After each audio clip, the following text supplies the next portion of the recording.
பரிசுத்த நாமத்திற்கு மகிமை உண்டாவதாக. தேவ பிள்ளைகளே, இந்த இரவு நேர ஜெபத்துக்கு கர்த்தர் நம்மளோட கூட பேசுகிற வார்த்தையை பார்ப்போம். நல்ல பிதாவே, நன்றியோடு கூட துதிக்கிறோம் ஐயா. இந்த ராத்திரி வேலைக்கான வார்த்தைகளை கொடுத்ததுக்காக நன்றி. பரிசுத்த ஆவியானவரே, அந்த வார்த்தைகளை நாங்கள் தியானிக்கும் போது கர்த்தர் தாமே இடைப்படுவீராக. அதனால் கூட நாங்கள் நிறைய விஷயங்களை கற்றுக்கொள்ள கர்த்தர் உதவி செய்யுங்க. கேட்கிற ஒவ்வொரு இருதயத்தையும் திறந்தருங்க, புரியத்தக்கதான இருதயத்தை திறந்தருங்க, செவி ஆவிக்குரிய காதுகளை திறந்துருங்க, ஆவிக்குரிய கண்களை திறந்துருங்க. இயேசு நாம் செவிக்கிற சிவன் பிதாவே, ஆமென். தேவ பிள்ளைகளே, தேவன் நம்மளோடு கூட பேசுகிற வார்த்தையானது 1 ராஜாக்கள் 7ஆம் அதிகாரம் 21ஆம் வசனம். அந்த தூண்களை தேவாலய வாசல் மண்டபத்தில் நிறுத்தினான்.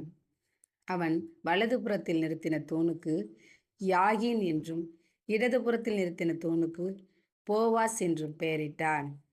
இந்த வசனமானது 1 ராஜாக்களில் சொல்லப்படுகிற இடம் நம்ம தாவீதோட பையன் சாலமோன் லீபனோன் வனம்ங்கிற ஒரு மாளிகையை கட்டுறாரு. அந்த மாளிகையை கட்டப்பட்ட விதத்துக்கு வர வசனம் தான் இது. ஆனால் உண்மையாலுமே ஆவிக்குரிய இதுக்கான அர்த்தம் என்னன்னா, பரிசுத்த ஆவியானவர் நமக்கு சொல்றது, தேவாலயத்தின் வாசல்னு சொல்றது நம்மளோட பரலோகத்தின் வாசல்ல நிறுத்தப்பட்ட 2 தூண்களுக்கு சமமா இருக்கு. ஏன்னா சாலமோன் தேவனிடத்துல ஞானத்தை கேட்டாரு. தேவன் ஞானத்தை மாத்திரம் இல்லை, மகிமையும் அதோட கூட அவருக்கு ஐஸ்வர்யத்தையும் சேர்த்து கொடுத்தாரு, உணர்வுள்ள அறிவையும் கொடுத்தாரு. அதனால அவர் தேவன் கொடுத்த அறிவுனால தேவனுக்கு ஒரு ஆலயத்தை கட்டணும்னு நினைச்சாரு. அந்த மாதிரி சூழ்நிலையில தான் இந்த மாதிரி 2 தூண்களுடைய தேவாலயத்துக்கு வாசல்களில் 2 தூண்களை நிறுத்தணும்னு அவரோட இருதயத்தில் தோணுனதுனால அதை சாலமோன் செஞ்சார். அது பரலோகத்தில் இருக்கிற 2 தூண்களாக நம்ம ஆவிக்குரிய விஷயத்தில் உணரணும். அந்த 2 தூண்கள் யாருன்னா, முதல் தூண் யாகின். யாகின்கிறது யாரை குறிக்கும்னா, ஆவிக்குரிய அர்த்தத்தில் ஊழியக்காரவங்களை குறிக்கும். இடதுபுறத்தில் உள்ள போவாஸ் அப்படிங்கிற தூண் எதை குறிக்குதுன்னா, விசுவாசிகளாகிய நம்மளை குறிக்கும். இந்த 2 தூண்களும் இருந்து தேவனோட ஆலயத்தில் இருக்கிறதுக்கான நோக்கம், அநேக பிள்ளைகள் தேவனை ஏற்றுக்கொள்ளவும் தேவாலயத்துக்குள்ளே வரணுங்கிறது சாலமோனோட விருப்பம். ஆனால் தேவனோட விருப்பம் பரலோக ராஜ்யத்துக்கு எல்லோரும் வரணுங்கிறது. அதுக்கு வாசல் படியாக இருக்கிறது சபை தான். அதனால் சபையில் இருக்கிற ஊழியக்காரங்களும் விசுவாசிகளும் தேவனுக்கு பிரியமான காரியங்களை செய்யணுங்கிறது தான் இதில் மறைமுகமான உண்மை. பரிசுத்த ஆவியான்னு சொன்னதுபடி நம்மளும் தேவனுக்காக பிரயாசப்படுவோம். இந்த பிரயாசத்தின் பலனை நம்ம எப்போ தேவன் கொடுக்க சித்தமாக இருக்காரோ அதை நிச்சயமாக கொடுப்பாரு.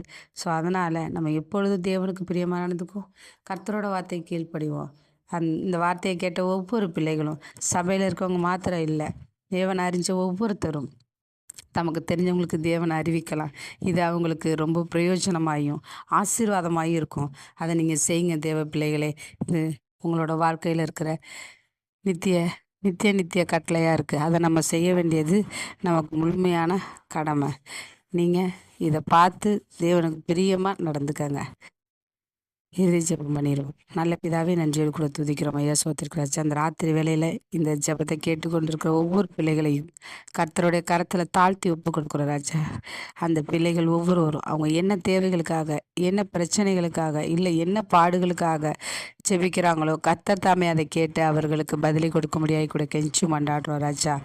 ஆண்டவரே இயேசப்பா, விசுவாசிக்கிற தகப்பனே, ஒவ்வொருவருக்கும் பதில் கிடைக்கும்னு நாங்கள் விசுவாசிக்கிற ராஜா. நீங்கள் அந்த பதிலை பெற்றுக்கொள்வது மாத்திரம் இல்லை, தேவனோட ஐக்கியப்பட்டுருங்க. இது உங்களோட வாழ்க்கைக்கு என்றென்றைக்கும் பிரயோஜனம் உள்ளதாக இருக்கும். கர்த்தர் உங்களோட கூட இருக்காருங்கிறத நீங்கள் அப்போ தான் உணர்வீங்க.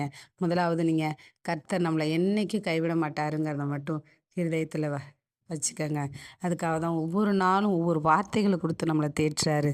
நம்மளோட தேற்றுறவால நம்மளோட கூட இருக்காரு. அதை மாத்திரம் நீங்கள் உணர்ந்துட்டிங்கன்னா உங்கள் வாழ்க்கையில் எந்த கஷ்டத்துக்காகவும் நீங்கள் ஃபீல் பண்ண மாட்டீங்க. கர்த்தர் உங்களோட இருப்பார். ஆண்டவரே சோத்திரம்ப்பா, நீங்கள் எப்போ இருப்பீங்கன்னு நாங்கள் வாக்கு கொடுத்துருக்கோம் தகப்பனே. கர்த்தருக்கு சித்தமானால் எல்லா பிள்ளைகளோட இருதயத்தின் தேவைகளில் உமக்கு சித்தமானதை செய்து அந்த பிள்ளைகளை இன்னுமாய் கூட ஆசீர்வதிங்க, பலப்படுத்துங்க. இயேசுவின் நாமத்தில் ஜெபிக்கிறோம் எங்கள் ஜீவனுள்ள நல்ல பிதாவே, ஆமென். மீண்டும் சந்திப்போம். God bless you. கர்த்தர் எப்பொழுதும் உங்கள் கூட இருக்க நீங்கள் எப்போவும் ஆயத்தமாக இருங்க. கர்த்தர் உங்களிடத்துல விரும்புவதெல்லாம் அவரை கூப்பிடணும், அவரோட வசனத்தை தியானிக்கணும், அவரோட கூட பல மணி நேரம் ஜெபிக்கணும். இதை நீங்கள் செய்யும்போது இன்னும்